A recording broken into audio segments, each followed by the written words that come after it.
We are NWSOFA, which stands for Northwest Suburbs Organizing for Action. We're in the northwest suburbs of Chicago. As Karl likes to say, we're in the land beyond O'Hare.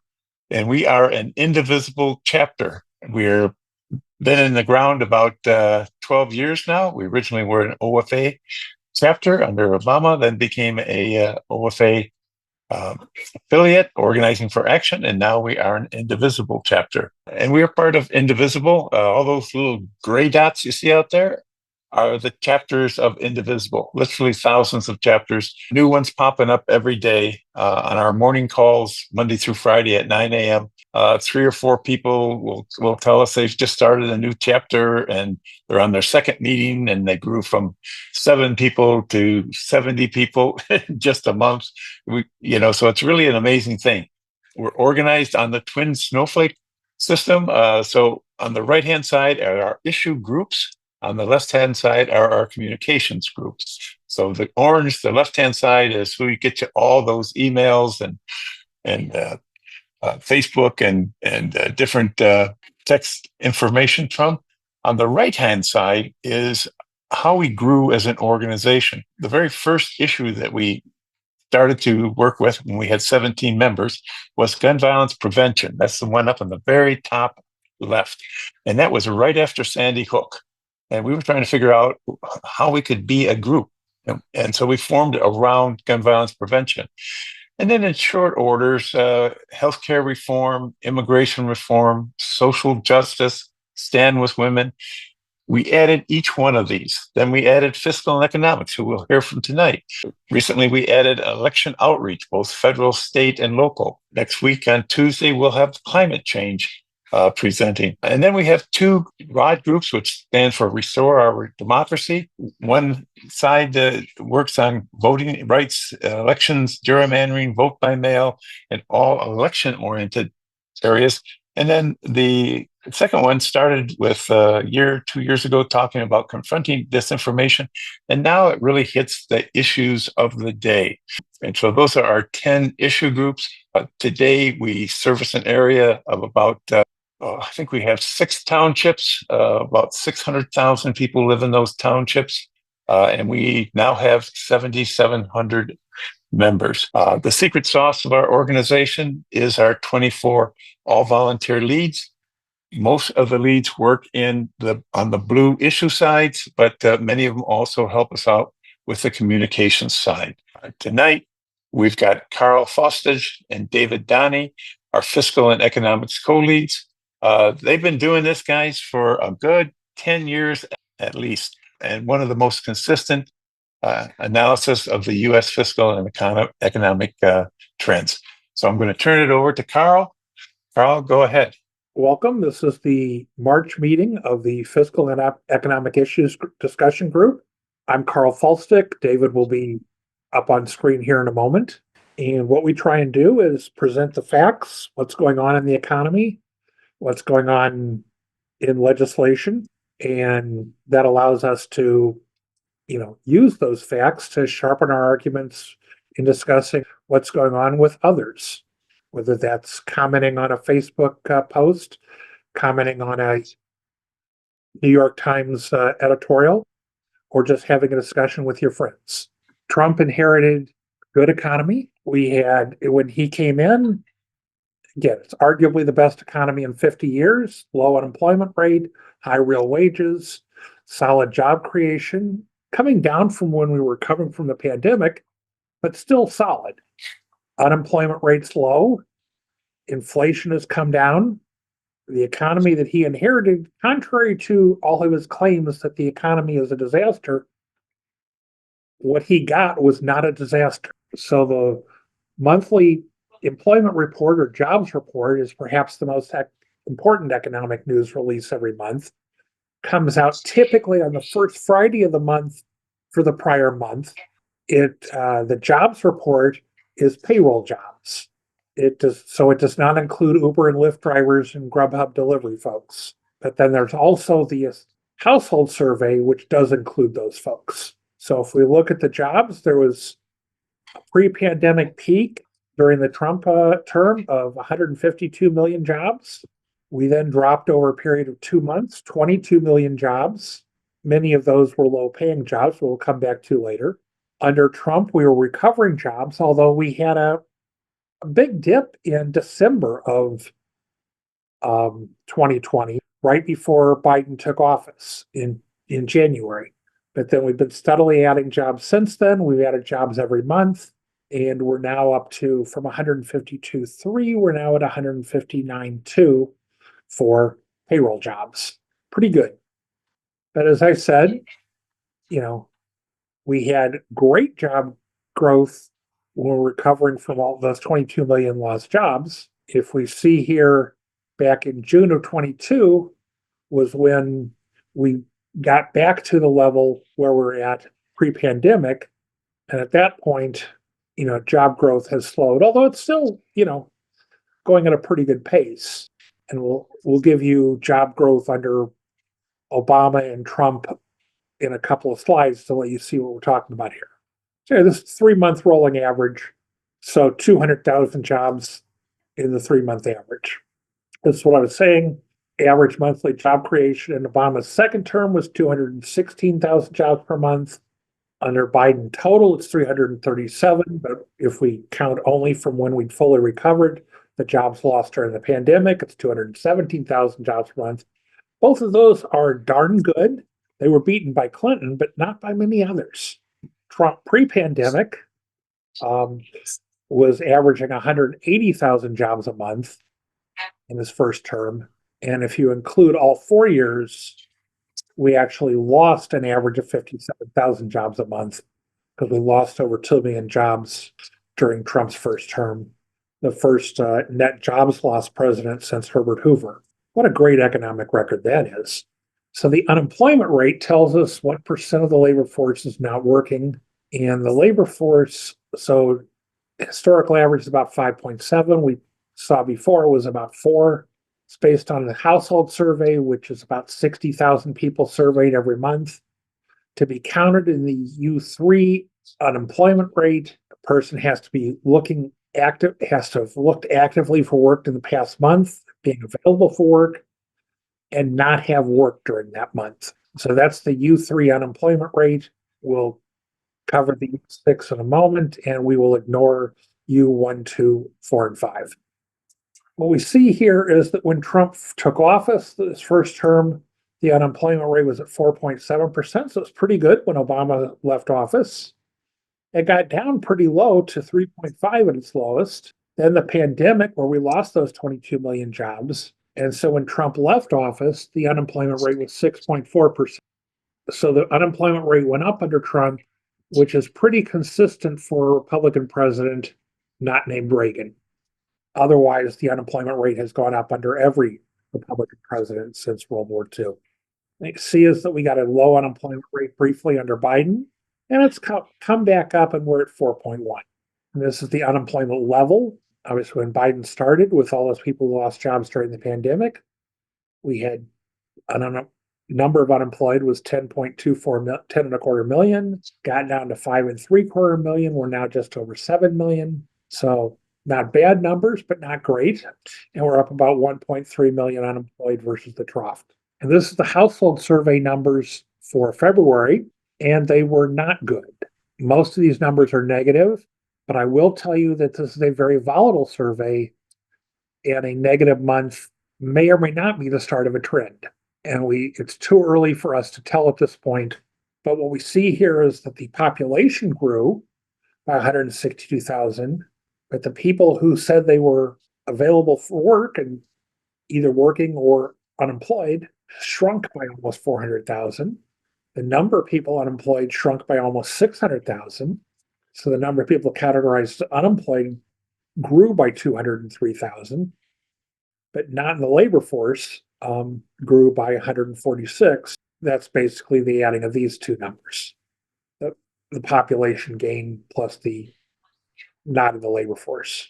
And as the note says, the household survey includes gig or 1099 jobs. That's why household survey employment of 163 million is bigger than the establishment survey payroll jobs of 159 million payroll jobs. And David and I, a lot of economists like to look at the employment population ratio for prime age workers, which is considered to be 25 to 54. The idea being that people would have finished school for the most part, and they've not yet started retiring. Now, that's not entirely true. What we see here is that the employment to population ratio shrunk during the pandemic, has been going back up, and we're just about at the pre-pandemic level right now.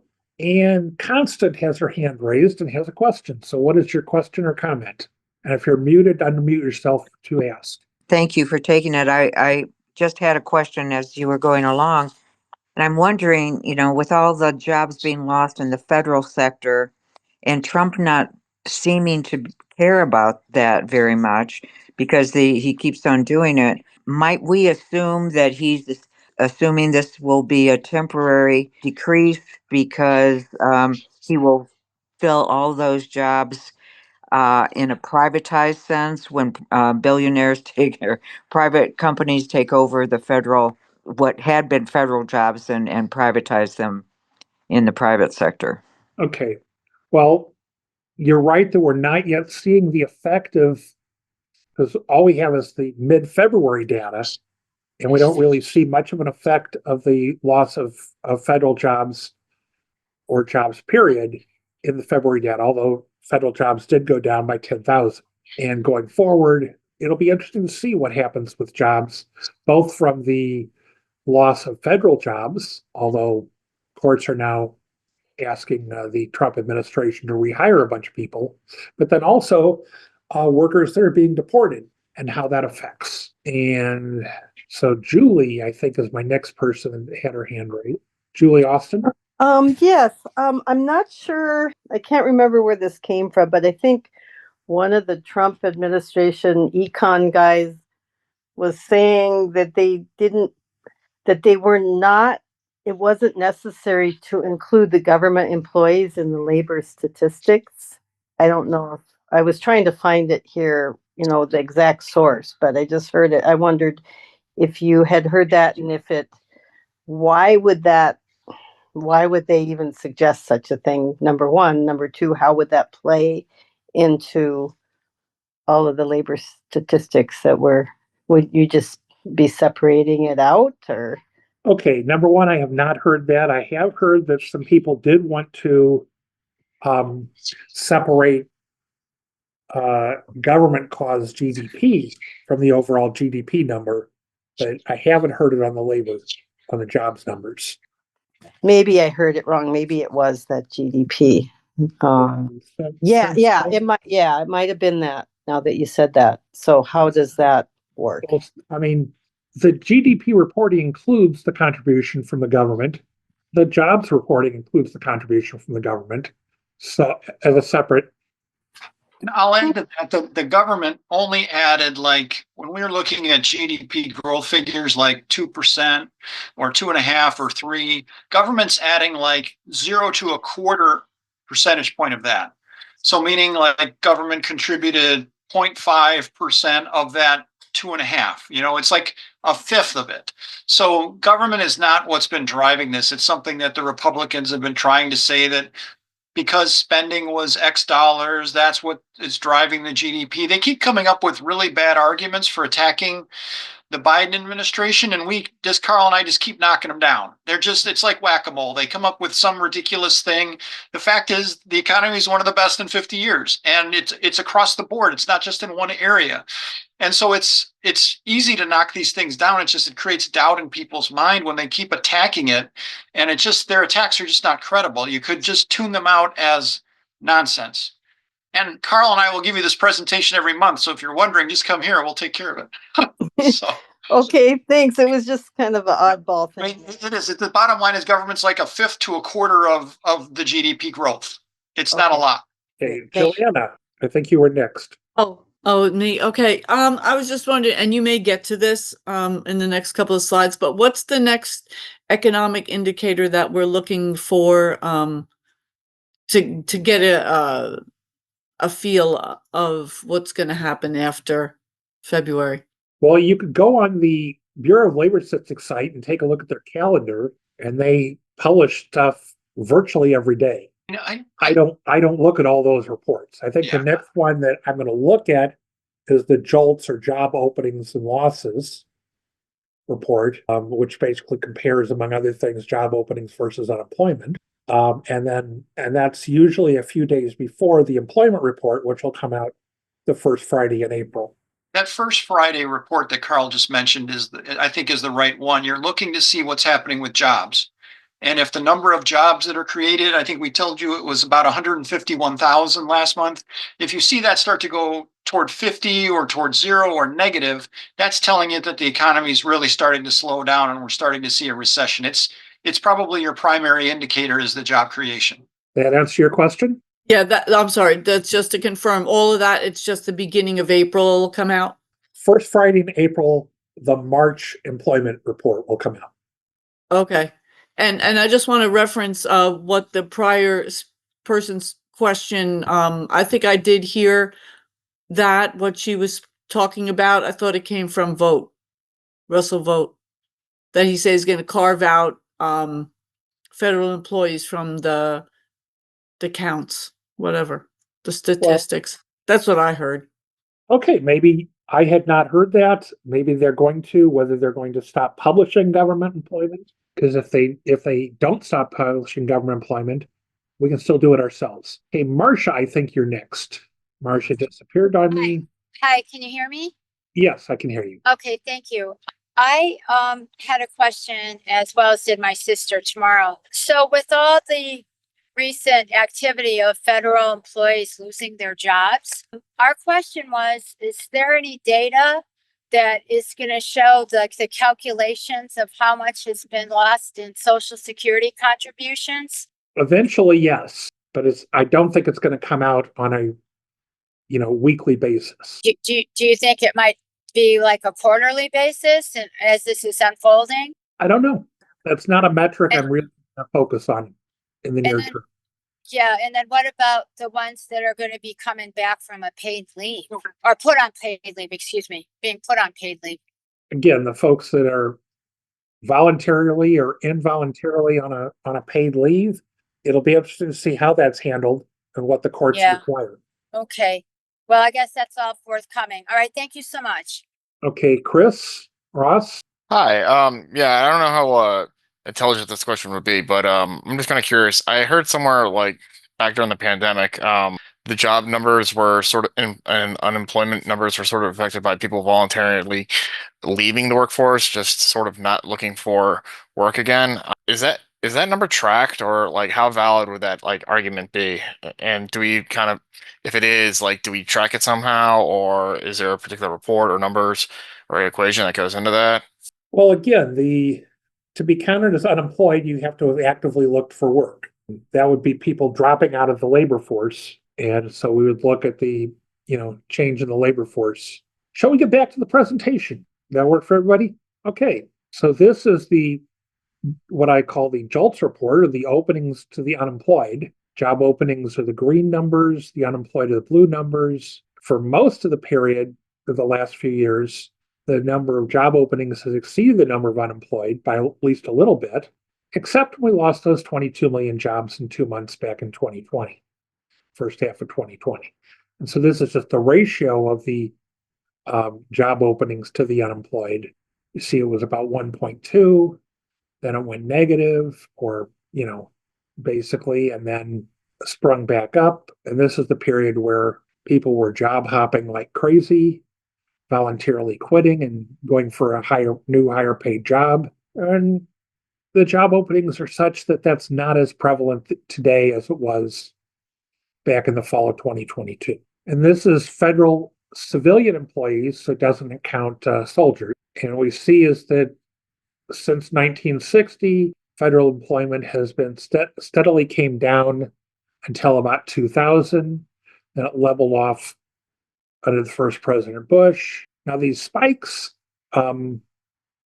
every 10 years, you guys all have figured out, even if it wasn't labeled, are the census workers. There's a bunch of temporary census workers every 10 years to take the census. But basically, federal employment came down, and we're about at the level we were at in the late 1990s and have been at that level for most of the time. So what we see is that no one's really been growing federal employment except to take the census. And let's go to household finances. Well, this is really just an example of reiterating what we saw earlier, that, when Biden handed Trump the economy, it was a low unemployment rate and a high real wage. And so wages have exceeded inflation. Wage growth has exceeded inflation to date, even if that's not the popular. We had a low 4% unemployment rate in January, 4 years of rapid job creation, record real wages. You see, outside of the false pandemic peak, what happened going back here, and I'm going to back up a couple of slides, when we had this huge increase in unemployment and we lost those 20 million jobs, a high number of those 20 million jobs that were lost were low wage jobs. And as you probably understand from middle school math, if you are averaging 2, 3, 4, and 5, and you take out the 2 and 3 because they got laid off, the 4 and 5 gives you a higher average. That's basically what happened. We talk about a higher real wage temporarily due to the pandemic. He handed off a record stock level, which hasn't been holding up, but we'll see what happens. It's still too early to see where we're at. Solid real GDP growth through 2024, through the fourth quarter, and real net worth of the bottom 50% and other groups was close to the record, and inflation was around 3%. The PCE inflation, which is what the Fed likes to look at, I think was 2.6%. So, and I forgot that I had this slide, but this is what happened with the average wages. We took out the 2 and the 3, and we have higher real wages briefly until we hired people back, and the real wages dropped, and they've been coming back. And so we have higher real wages now than we did prior to the pandemic. These are inflation adjusted numbers. So we're up over $1 prior to the pandemic. And David does a better job of explaining this graphic than I do, but it basically is good news. It's the good news is that real wages weren't just higher at the average, they're higher in every part of the income distribution. So we actually had more purchasing power in 2023 than we had in 2019. And a lot of people don't know that. They figured inflation was really punishing the middle class, but in every income group, purchasing power was up. That graph on the right is somewhat confusing. What CBO is saying is that it takes less a share of your income to buy the same stuff you bought in 2019 in 2023, or it took less. So you could buy the same stuff with less of your income, with a smaller share of your income, and that's what the negative is. And note that it's in every income quintile. So quintile means a 20% section of the economy. Lowest quintile are the poorest, highest quintile is the highest in terms of income. A lot of people don't know this, but inflation was really taken in stride by the vast majority of people. Even though we hate seeing those high prices, we also, in every group, had big wage increases that outdid it. And also, don't forget, on average in each group, on average in every quintile, not just at the average, it's every group had it. So it's very widespread benefit. Yes, there are always people left behind. If you were a renter, and you had a lot of driving to do and you needed to buy a new car in the middle of the pandemic, you got hit hard by inflation. And if if you owned a condo in the city and didn't have a car, don't drive very much, and you already own your home, you're living large because you've got these giant wage increases and you've got your fixed mortgage from before the pandemic, it's easier to pay off. People forget that inflation is actually a win for debtors that have fixed rates because you can pay it back with cheaper dollars. And so inflation was always, sort of pitched by the media as this giant crisis, but in fact, it really wasn't. And it cost us, it could have arguably cost us the election because we didn't have a way of battling this. Okay, so again, looking at it, inflation during the pandemic from the fourth quarter of 2019 before COVID hit to the third quarter of 2024, which was what most recent data at some point, prices had gone up by 22%, wages had gone up by 27%, GDP had gone up by 34%. But as David said, home prices had gone up quite a bit. The net worth of the top half had gone up substantially. Stocks went up.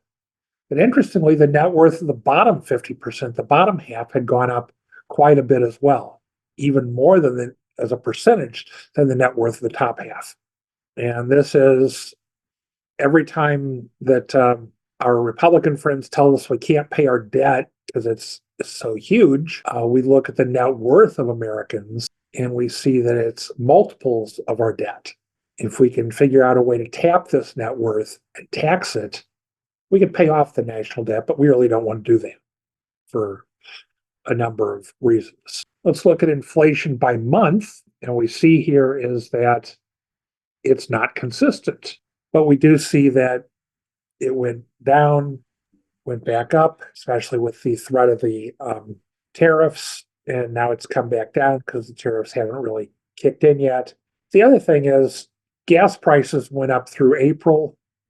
So they went down from April to December. And then gas prices went up December, January, and then have come down. And gas prices are a big factor. And this is the CPI, which is the widely reported inflation rate, but not the one the Fed uses. And this is the 12-month change. So not seasonally adjusted because it's February to February, it's the same season. We see is that the average for core inflation over the last 12 months on the CPI was 3.1%. Overall inflation was 2.8%. It was lower than core inflation. So those highly volatile food and energy prices have actually not gone up nearly as much as other things, although one of the other things is shelter. And if we probably won't get into the discussion of it in detail unless I forget and it's in here, but shelter prices have not been, are reported in the CPI as having gone up quite a bit. There's information from the real estate firms say, yeah, maybe not so much. But this is the inflation data for the month of February and the 12 months ending in February. We see again the overall inflation at 2.8%. Food went up by 2.6%. Food at home went up by 1.9%. But in the last month, they've both been basically flat. Everybody who's getting their stuff delivered by Grubhub or going out to restaurants has had their prices go up. Energy over the last year has actually come down. Gas prices have come down 3%. Natural gas prices have gone up. So my heating bill at my condo is going to be up when they adjust at the end of the year. And we see here other things. Shelter is something that's gone up by 4.2% according to this. New vehicles actually went down last month and are down year over year, where used vehicles are actually up.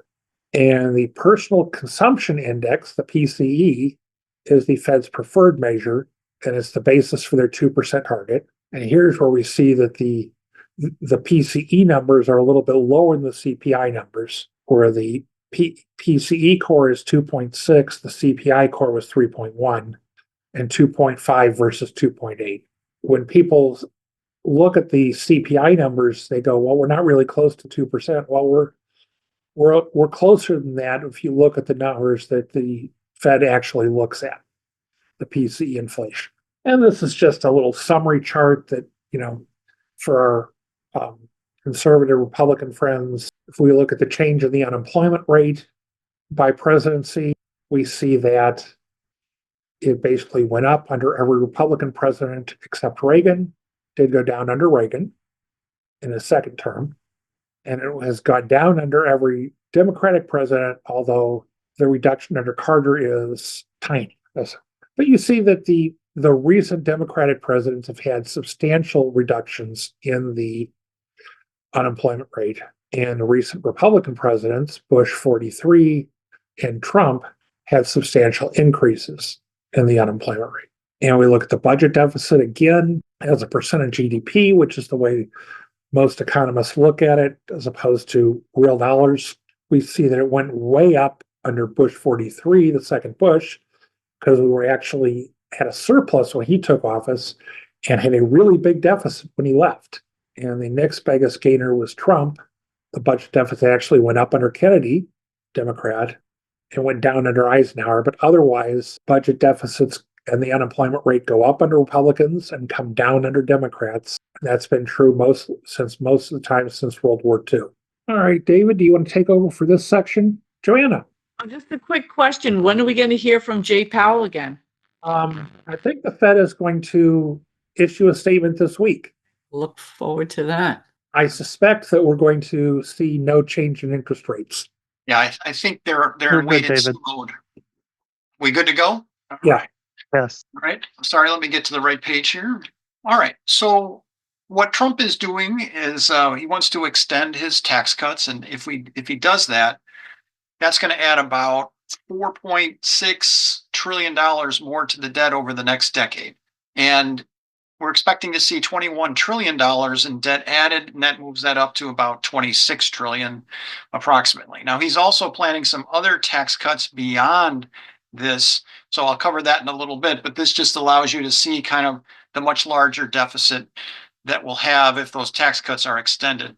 Now, notice that there's some debate on this, and it gets into very technical kind of conversation, but the basic idea, the way the Congressional Budget Office does this stuff, and they have to do it this way by law, is they assume when they do their work that laws on the books play out as written, meaning they are assuming that the Trump tax cuts will expire for the individuals. They will expire after 2025. And so that's the blue line here is their CBO baseline per current law. And so what you're going to see Republicans arguing is we're really not raising taxes because we're not changing anything, right? They're sort of letting the current tax policy, they're extending it so that it keeps on going. But to CBO, that's a giant deficit increaser. And so you'll hear this confusing discussion going on. It isn't that, at least to this extent, it isn't that the tax policy is being changed. It's the way the CBO does their baseline. By law, they assume that laws currently on the books will play out as legislated, and that would be that they would expire. So there's going to be a lot of really technical drama going on. Just don't get confused by it too much. I mean, basically, the law that was passed, those tax cuts are supposed to expire.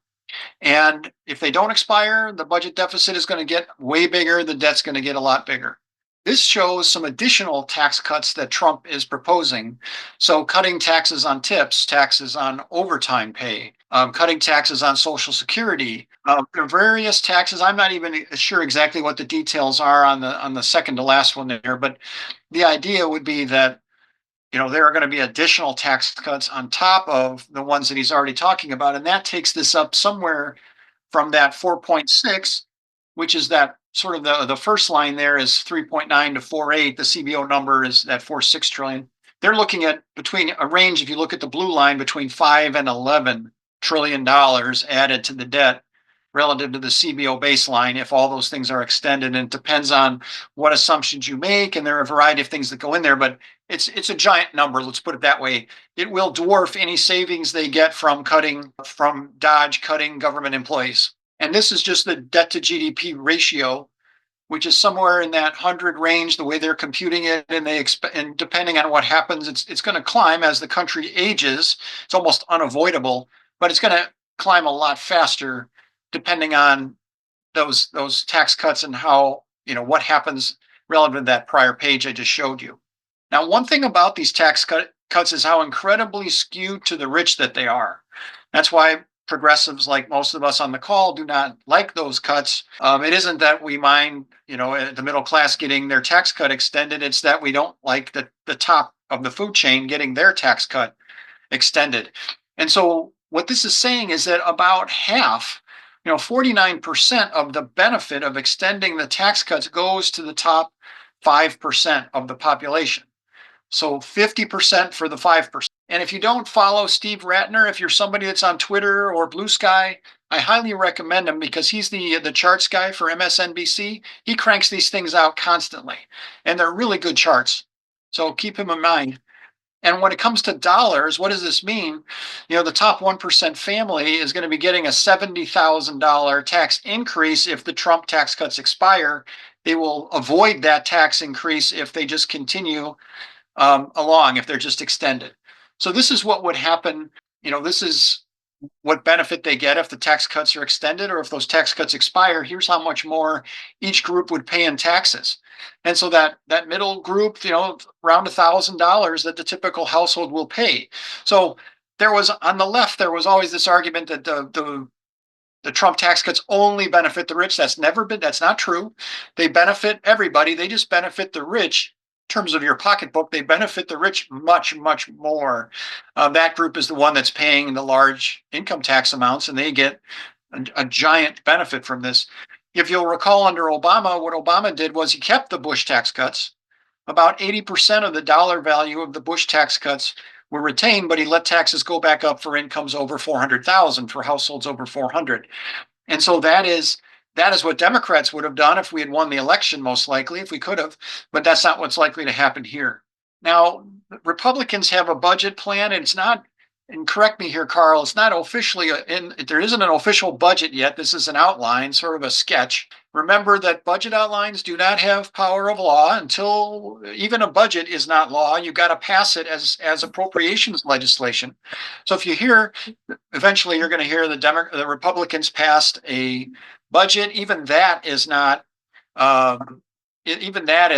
law. You got to wait for them to actually pass a law. And before that happens, we're going to get scoring from the Congressional Budget Office. We'll start to see a lot. You'll hear a lot of news about, very technical things like reconciliation bills and all that. We're not there yet. This is just an outline. But basically what it does is it takes away from the poor and gives to the rich. And the way that they've talked about this, there is no way to make the cuts of the size that they're proposing without cutting Medicaid and SNAP. SNAP is food stamps. And so these are not rich people that get Medicaid. And also these are not exclusively minorities, which a lot of Republicans think that, Medicaid and SNAP and others only go to people of color. About 40% of Medicaid goes to whites. And so there's just part of all of this has a racial mix to it as well. But generally, Republicans do this. They're going to cut expenses or cut government payments to poor people so that they can fund the tax cuts. All right. And then this is another way of looking at the same thing. That some preliminary House reconciliation instructions would add about $3 trillion in deficits. So you've got the big tax cuts. You've got things that add to the budget deficit are at the top. So the tax cuts add to the deficit, more spending in judiciary, armed services, and homeland, and then reductions in energy and commerce, which is where that cut to Medicaid comes from. That Medicaid spending is under the energy and commerce allocation. Student loans and other types of educational support. The Department of Education is mainly a grant writing entity. It gives grants to poor people, Pell Grants, to go to college. And food stamps, those are things that will be cut. And so the net deficit addition would be about 2.8 trillion under the budget Republican House reconciliation instructions.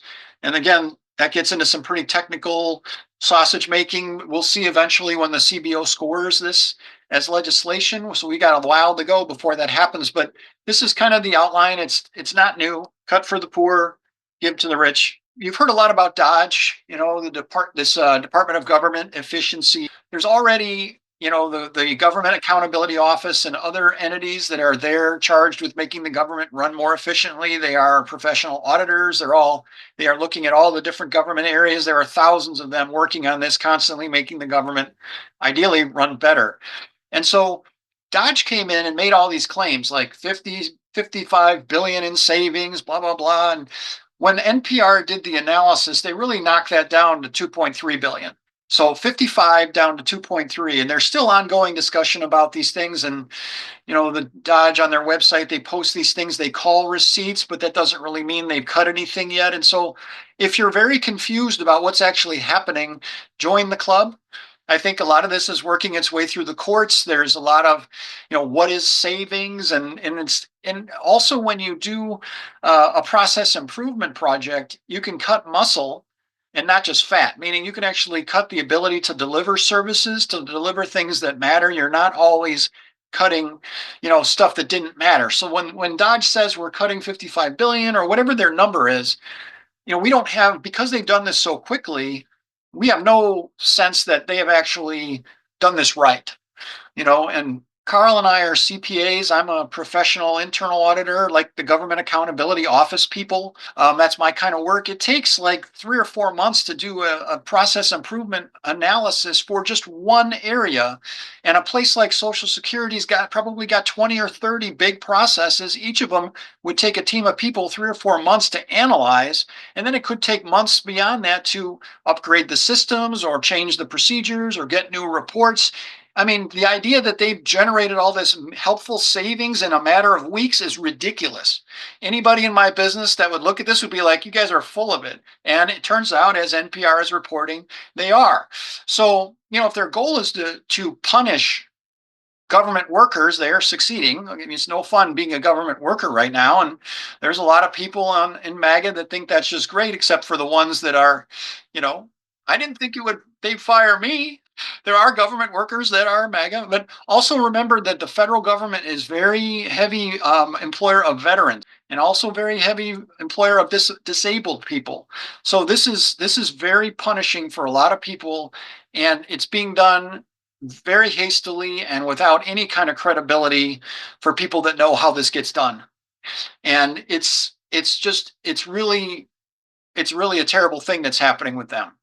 And that doesn't even get into all the sharing of private information and all the other stuff, and who knows what kind of damage they're doing there. There was a question earlier about the number of jobs that have been affected, and there's ongoing litigation with this, like those probationary employees listed here, the 21,000. Most of them are going back to work. The judges, so far, the judge has prevailed. The judge's decision to send them back to work has been accepted, and they are going back, is my understanding.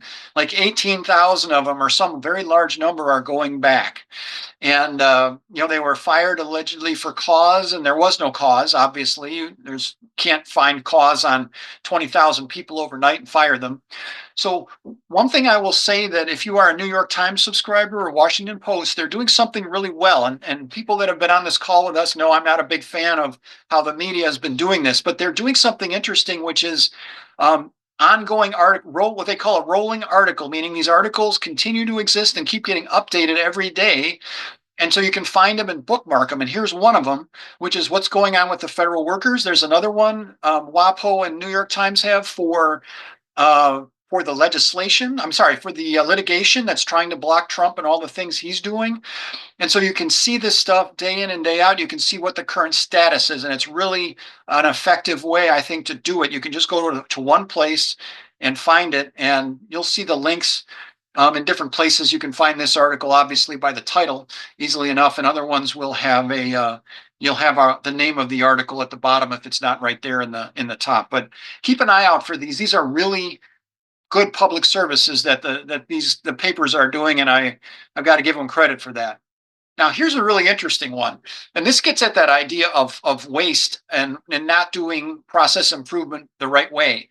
If you fire a bunch of IRS people and IRS auditors, what will happen is they will not collect money from the very rich people that require a high skill level to collect from.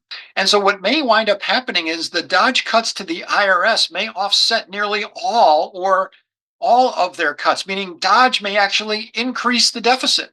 Let me say that again. Dodge may increase the deficit, not decrease it, as Trump would like you to believe.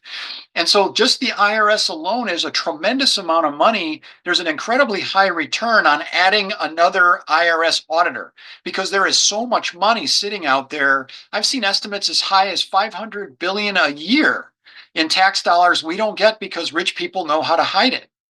That's a huge number. That's a third to a quarter of our budget deficit. So, we need more IRS auditors. And I think I don't have it in here, but I believe one of the things that Trump has done is started firing or trying to fire some of these IRS auditors. So we're at 8 o'clock. We usually pause around this time.